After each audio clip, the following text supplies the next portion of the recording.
अस्सलाम वालेकुम नाज़रीन, नया पाकिस्तान के साथ मैं हूं आपकी होस्ट फरीहा हनीफ। मैं लाई हूं कॉमन सेंस के कुछ सवाल और जाऊंगी लोगों के पास और जानूंगी उनके जवाब। लेकिन उससे पहले मैं आपको सवाल बताऊंगी और वो सवाल ये है कि वो कौन सी ऐसी चीज़ है जिसको खाने से इंसान की तंदुरुस्ती बहाल होती है, लेकिन उसी नाम की एक और चीज़ भी है जिसको खाने से इंसान की हलाकत भी हो जाती है। मैं जाऊँगी लोगों के पास और जानूंगी उनके जवाब। अस्सलाम वालेकुम। वालेकुम। क्या नाम है आपका? इबादुर रहमान। क्या करते हो? स्टूडेंट हूँ। स्टूडेंट हो। चलो, कॉमन सेंस कैसी है आपकी? तो थोड़ी बहुत अच्छी है। थोड़ी बहुत।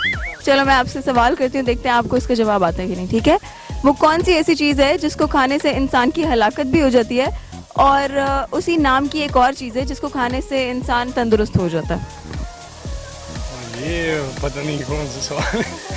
इसका क्या जवाब होगा? ये आपने सवाल एक और से नहीं सुना ना, आप थोड़ा सा सोचेंगे तो आपको जवाब आएगा। मतलब एक ही नाम की दो चीज़ें हैं जिससे इंसान तंदुरुस्त भी हो जाता है और हलाक भी हो जाता है।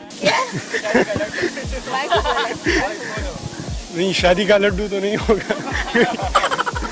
वो बिल्कुल नहीं है। हाँ बिल्कुल नहीं है, बस पता नहीं, कोई और कर लो ये तो। आप लोग को शादी की भी जल्दी होती है और बाद में तंग भी आ जाते हैं? नहीं, तंग तो नहीं आते।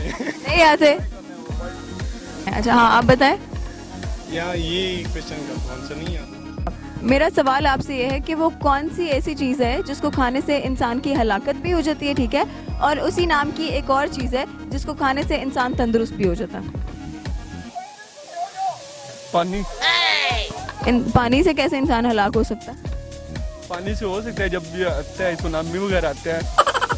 नहीं, और फिर नहीं पता। जरूरी तो नहीं ना सुनामी में मरे ही मरे, उसमें इसमें मरना ही मरना है, या तो मरना ही मरना है और दूसरी तरफ तंदुरुस्ती भी हो जाती है। एक ही नाम की दो चीज़ें। गेस करें यार, इतनी जल्दी आपने हार मान लिया। आप तो अभी बहुत कॉन्फिडेंस है अपनी कॉमन सेंस पे। हमारे सवाल का जवाब है गोली।